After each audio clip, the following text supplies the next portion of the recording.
I'm BK Sun. I'm Rosie. I'm Ardent. And this is We Play Too Much. Oh my god. Okay, today we're going to talk about indie games that we like on the Switch and we recommend for you guys. Stardew Valley. So what do you like about Stardew Valley? It's a really calm game. Well, most of it. I like, because the mines. I'm still scared to go in the mines. But the mines are important. That's where you can get items and stuff. I love going into the mines until I died in the mines and lost half my stuff. So yeah. I think I stopped playing after that. I'm gonna start playing again. Seriously? Yes, because you won't lose your stuff, and I had just gotten into the groove of getting stuff and I lost stuff. So yeah, I was very upset. It sounds like you went too early. What? What do you mean? Into the mines like way too early in your playthrough. Probably. Yeah, I was really upset to lose those. I didn't know when to go. I just started going because that's the way to get some stuff that the villagers like what's his name, Sebastian. Is it Sebastian? I don't remember. When did I start going? I think I went before winter. Yeah. I think winter's the best time to go because you don't really have much farming to do. So yeah, I think that's when I started going more. I think now it might be summer in the game. I think. Haven't played in a while. But I really enjoy the game. I like of course, always the characters are my favorite. I like the character events, and the choice to where no matter if you're a boy or girl or whatever, you can choose a boy or girl to date or marry or whatever. That's really nice. It's really cool. There's always a lot of stuff to do. You don't have to.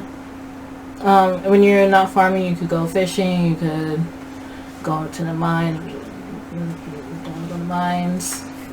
It's a chill, relaxing game. I mean, other than the mines and other than you can't be out late or people are gonna rob you.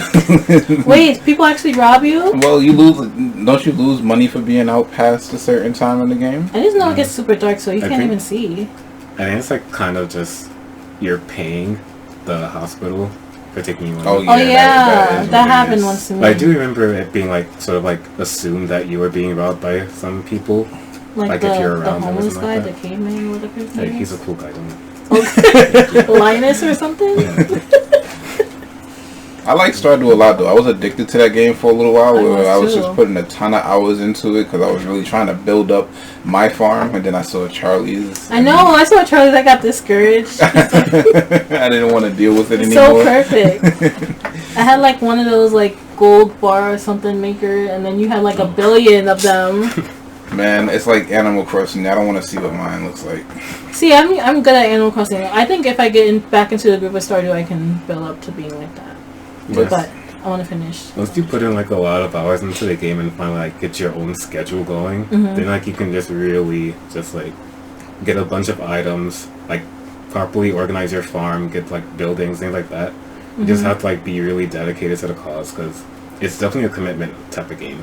You can't just go in for 5 hours every other day. It's to make a lot of progress. Yeah. Plus, then you gotta know what everybody in the town wants and likes. I actually knew that. at some point. I got into it came to my memory. Always not. Always. Yeah. The thing about that is too the maker was updating constantly, and they made a different update that showed you what the things that the town people like. Oh, really? that's good then. You can find notes that tell them what they like. Oh wait, yeah, I have, yeah. That's a good thing though. So when I eventually jump back in, I won't be so lost in it. Yeah. Yeah, I really. I feel that was the fun part of the game for me, finding what they like, what they don't like, what they do at certain times. Even though that sounds kind of weird, but it's kind of necessary just get to the point where you want in the game. Yeah, I do like figuring out what people like and unlocking the different character events. Those are really fun. Even I think my favorite was, what's her name?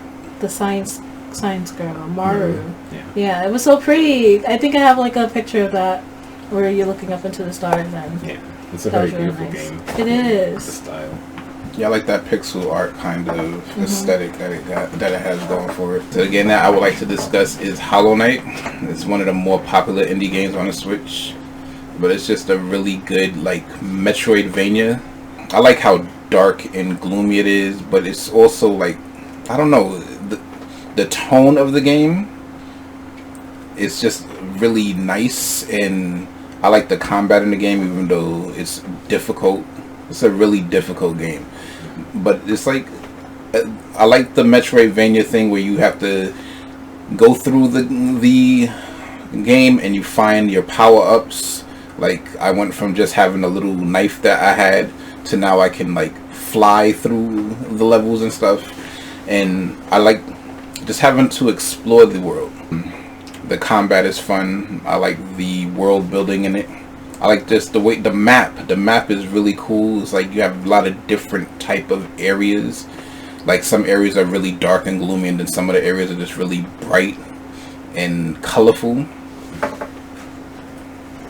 I know the Ardent has played some of Hollow Knight. Yeah, I played a little bit. I haven't gotten very far in it, but it definitely, like, when I first played, it was very unique in its style, and it definitely, like, follows suit with, like, the Metroidvania type thing, where it's, like, it has, like, a dark scenery, but then there's, like, certain spots in the game that make you feel like there's actual life in the map. Like, I really like that aspect. And also, the character itself is just, like, very intriguing to me. It's like you don't really know much about them. You don't know right off the bat. Like, there's like a lot of characters that you meet along the line that kind of just like they vibe with you in a way. Mm-hmm. But it's something like a game that I want to put more time into because it's definitely very interesting. It's interesting. It's really tough. Like, it's a difficult game. So you don't think I would like it? You wouldn't like it because of just the aesthetic. It's kind of dark and gloomy. It's an isolated game. And I'm not sure if you would like to put in all that time in that isolation. Yeah, people are calling it like a Dark Souls style Metroidvania. That's actually exactly what it is. It's kind of like a mix of Dark Souls and like when you die, you have to find your soul and go back and fight it again. What? Yeah. And on top of that, it's like when you die, you almost want to go back and make sure you get the soul because it's gonna have like the mana, which is the money in the game, and it also has like part of your heart piece, like your health. Yeah. So if you don't go back and get it, you don't have a full health bar anymore. You have a broken health bar. Yeah. That's a lot of work, you guys. But it's really fun. Like, it's a really fun game. I've gotten lost in it. But I did that thing where I stopped playing for a while and I had to start all the way over from the beginning. Yeah, I'm gonna have to do that too. I hate doing that, but it happens all the time. But games like that, I don't want. For some reason, if I stop playing for a while, I forget the mechanics of the game, so I have to go back and play it all the way from the beginning again. But it's actually easy to pick up. Yeah, because it doesn't start you off with like a lot of things, like how. In the way like Metroid starts you off like a bunch of power-ups, but then you lose it. Yeah, that's not a thing in Hollow Knight. You go along the path and then you get power-ups. Yeah. I really like that. I don't like being stripped of your power like right at the start. Like you feel so strong, but then you lose all of that. It's fun to like get it all back, but then once you have like the biggest thing, like in Metroid, like Super Metroid, you get that powerful beam. You only have like the final boss fight, and that's it. Yeah, it's kind of annoying, but I also kind of like the Metroid thing. I guess it's kind of annoying because you start off like as a beast, and then next thing you know, you take all of your powers away, and all you got is the regular power beam, and you have to go and pick up all this stuff that they teased you with at the beginning of the game. So, what game would you like to discuss, Ardent? So, the game that I would like to talk about is Celeste. And this is a very, very beautiful game. Yes, it is. And it's also very difficult, and that's like the kind of style that I like. I like very like visual graphics that like make you feel something, and then also a decent difficulty. Like it definitely like ramps up from the beginning to the end. Oh, no. And it's hard from the jump. Yeah. See, I was looking to play that. No, but you gotta try it out. Yeah. I think it's definitely like very. It's just it's platforming. Yeah. But also kind of like appeals to like the things that you would like find interesting. Yes. Yeah. Okay. You should definitely check it out. It's tough as nails. I ain't even gonna lie. It's a really tough game. Oh god. It's tough. It's you haven't. I don't think you've played a lot of really tough platformers. You played Mario. Some of the Mario levels they are tough platforming sequences. And I mean, you play with us and we play those the 4-player Marios, which are actually harder to get through than a regular Mario game. So I mean, I think you can do it, but it's tough. But it's a fun game. It's gorgeous. I love, again, it's that pixel art style, but the colors are nice. The music is amazing in that game. Yes. And the platforming, I mean, once you learn it, it's not going to be that difficult. And I mean, you're not going to have to complete every level. You're not like a completionist when it comes to the game. So you can just take the straight path. You don't have to try to go everywhere in the game. I think the biggest challenge comes from the B-sides of the game. That's what I hear. Like, the regular part it's still difficult, but the B-side takes it to, like, the next level. Like, even I, like, have, like, a lot of difficulty completing those. So and there's even more after the B-side. Did you play the DLC? Not yet. Alright. I have to. is it like doing the levels backwards or what? No, it's just, like, a different take on the levels, like, design. I thought it was like Yoshi's Crafted World, where you do the levels backwards. And I didn't do the B-sides for that. You beat Yoshi's Crafted World, right? Yep. It was a really pretty game. I gotta beat that eventually. Yeah, that sounds cool. Yeah. Also, one of the things I wanted to talk about from Celeste, it has, like, I think on 2 occasions it has, like, that feather mechanic, where it's, like, you're controlling your breathing in the game, and that's something that I wish that they put more into the game, because, like, if you die, like, X amount of times, I feel like that should happen, like, you see the feather thing, because it, like, calms you down and, like, takes you away from, like, the frustration of the game itself.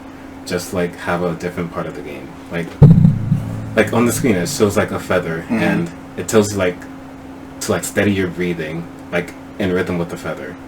And I think if they did that on more, like, stages, I feel like it would definitely be, like, a different mechanic that's very interesting.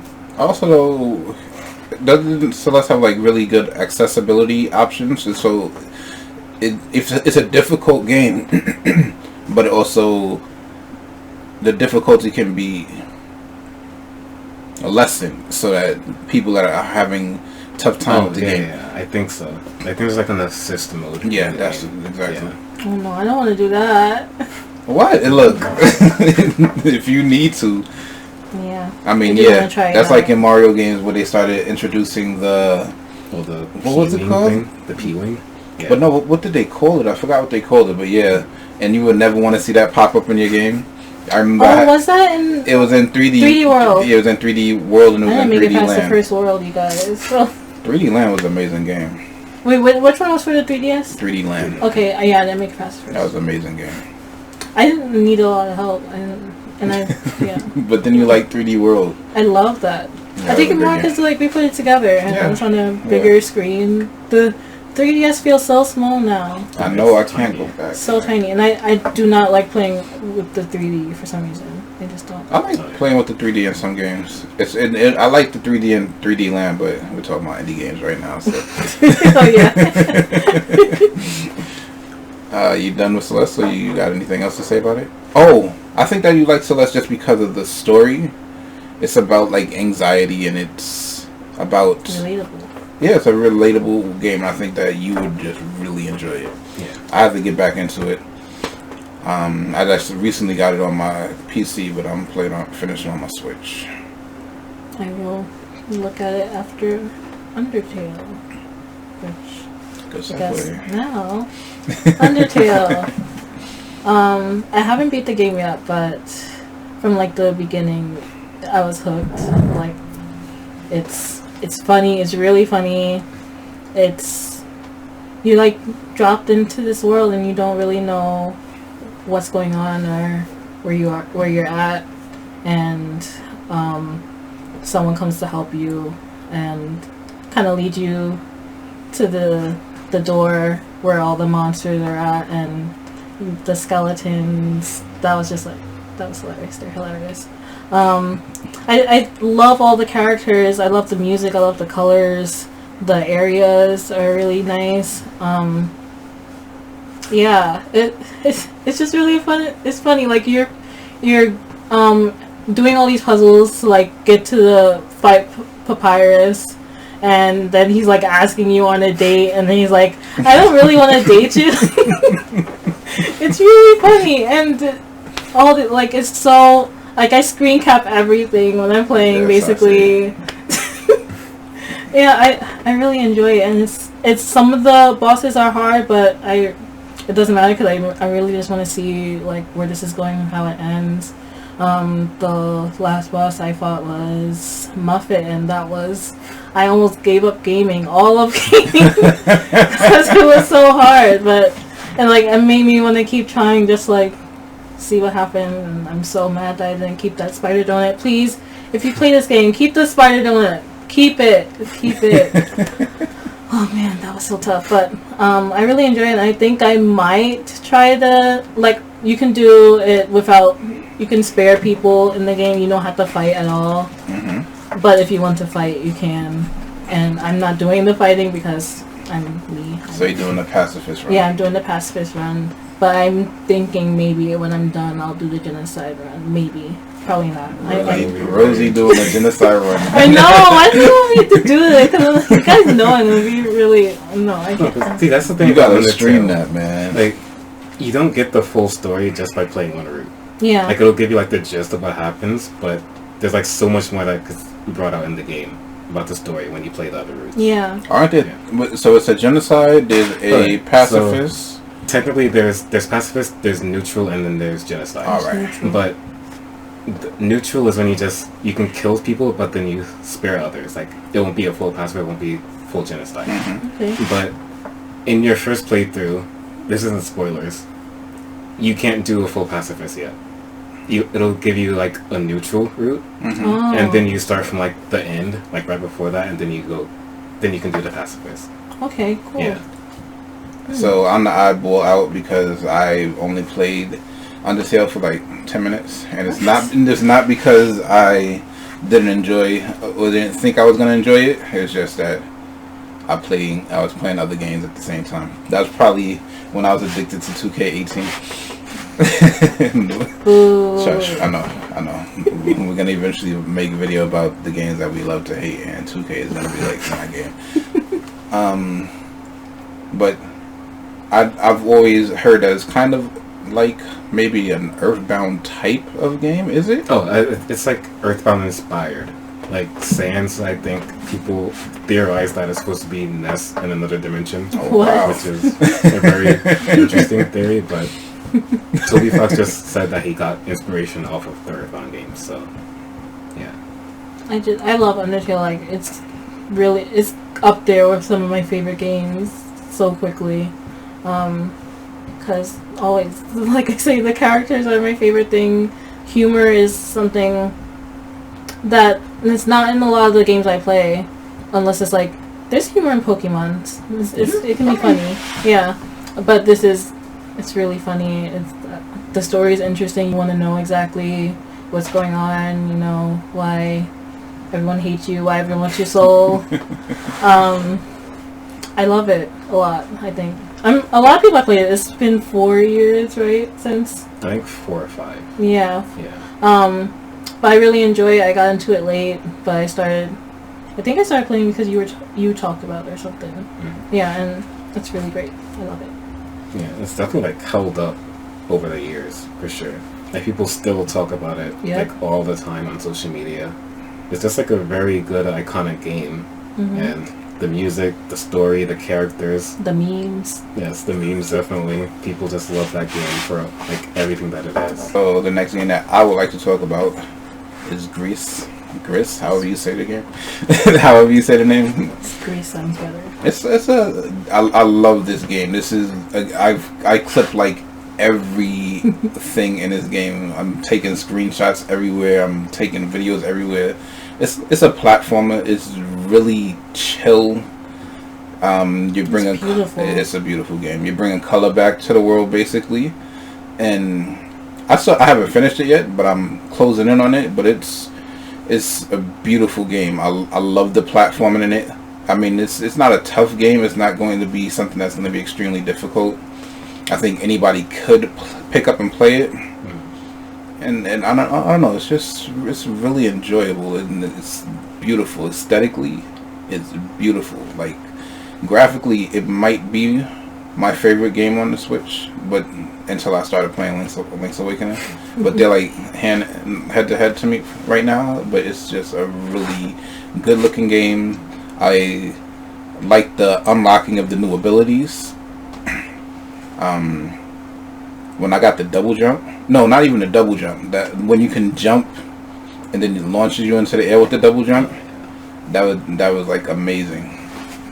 Yeah, I love their creativity in the power-ups and the platforming as well. Like, it's so unique. It is. Platforming. Like, it just brings so many different things that platformers should have that they just decide not to add. Like, the box thing, like making yourself into a box and jumping on it, I think that's brilliant. It just, like, opens up so much to the game. And when I first played it, I was definitely like saying it was like my game of the year for that time. Like, it was just like so beautiful, so brilliant, and like the ideas. It was like everything about it was like so appealing. And I definitely I didn't get all the collectibles. Like, there's things that you can get after the game. I didn't get all of them, and I still want to do that. And I think just like having the incentive to go back after playing the game and like beating it, I think that's like so necessary, because like you just explore the game after you get the power-ups, and like you feel so like free in playing it. And in a way, that's kind of like the Metroid formula. So you're picking up the power-ups, and you do like every time you get a new one, you just feel more mobile, and it feels like you can go through the world and do things that you couldn't do before, and it makes you want to go back actually and see where you can use these powers. Yeah, it's a really good game. I can't wait to play. You have to. I mean, and you'll enjoy it because it's not like a tension-filled game, but you probably, when you get up to that bird, you might be a little.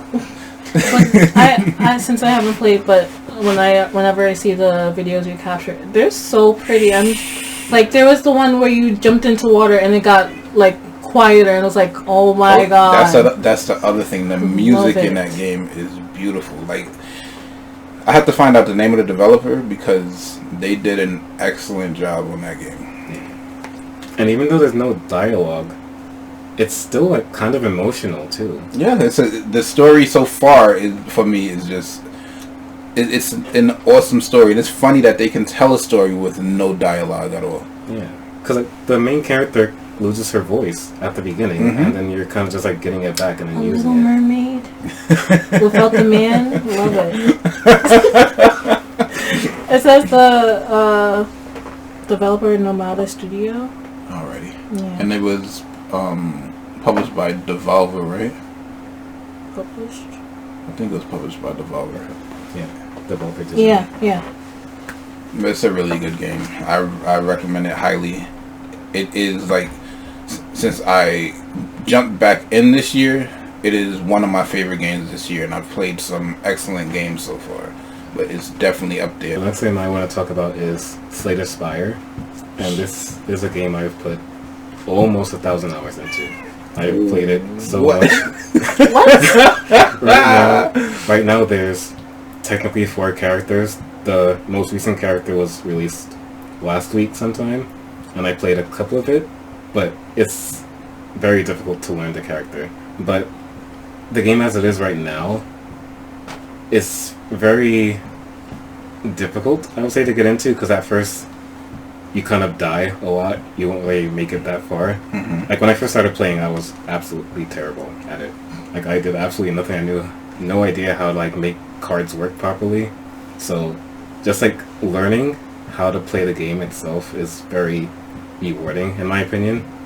Like, there's like a lot to this like look into, and then a lot to just like learn, like from watching other people just like playing it yourself. Or they like having to think about what you're gonna do, like think about like turns ahead, like what card can you play at this time, just like make the fight go better. So that's a card RPG game? Yeah, it's like a roguelike type game. Roguelike, alright. Like Yu-Gi-Oh? No. No. Yu-Gi-Oh is not roguelike. I don't know what that A is. roguelike means that it's like there's permadeath. Yeah. And you have to, when you lose, you have to start back all the way from the beginning of the game. What? Yeah. But sometimes, some roguelikes, even though you have to start back from the beginning of the game, you can sometimes keep the items that you have amassed while you're playing it. So is that... Slay the Spire, when you die in a run, you don't retain any of the items, you don't retain any of the cards. It's like, each character has their own deck at the beginning, and then as you're making progress through the run, you get cards. So basically just like looking to see what cards would work well with the deck that you have or what deck you want to do. It's like there's a character called the Ironclad, and you can do like a shield deck or a strength deck, which basically means that shield you're just blocking and then doing like a little bit of damage every now and then. But with strength you can get like 100 plus damage in like a single attack with like certain cards. So just like exploring certain things that you can do with like decks and like synergy, things like that. So those cards though, those you can amass those cards, and they when you lose you still have those cards, or you have to find the cards in your run? You would have to find them. It's like you have like, I think it's 12. I think it's 12 or 10. You have those every run, but those are just like the standard cards.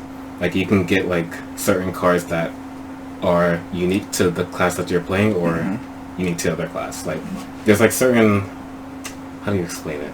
Like events that'll give you relics or cards from another class. Like there's the Ironclad, there's the Silent, and the Defect. And the newest class, I forget what it's called. I think the Nomad or the Watcher. And it's just there's a lot of clumsy. what was I saying? Oh, basically just like there's a lot of cards that will work with each other, but you have to like actually think about how you can make them work well with each other. Like it's very complicated, but it's fun just to like experiment with like different builds.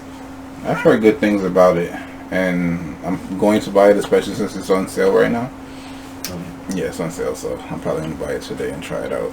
I don't know, I don't think I've played any card-based RPGs, but no, I haven't.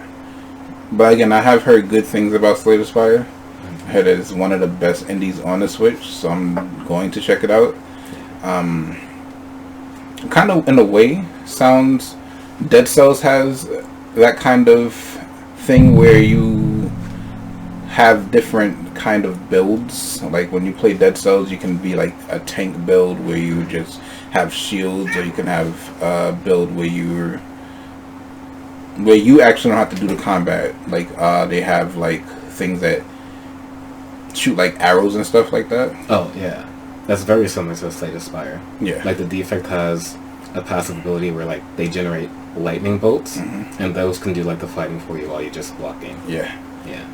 Dead Cells is a game I want to talk about, but that'll be at another time. That's a roguelike too, and it's like a roguelike Metroidvania. Yeah, I think one of the biggest sellers for me was like the developers are very interactive with the community, and like they do like constant updates and like just like showcasing certain cards, like relics, the designs. Like for the newest class, they will take like beta art from like designs that the players make, just like put it on the cards and like show like what the card does. So like I really like that they give the community a chance to like, you know, show what they can do, like the art, the play style, things like that. I really like that. That's what I like about indie games, period, is that usually the indie games are like, they have a closer relationship with the fans. I guess just as being an indie developer. Yeah, that was cool. Those are some games that we think you should check out. Some of our favorite indie games on the Switch. And I think all of those games that we discussed are actually on other platforms as well. So you can comment about indie games that you think that maybe we should try out. Comment about the ones that you think were interesting. Comment about the ones that you've played and what you like about them. Anything. If you would like to see more content like this, please like, comment, and subscribe. Because we play so much, and we're out. Peace.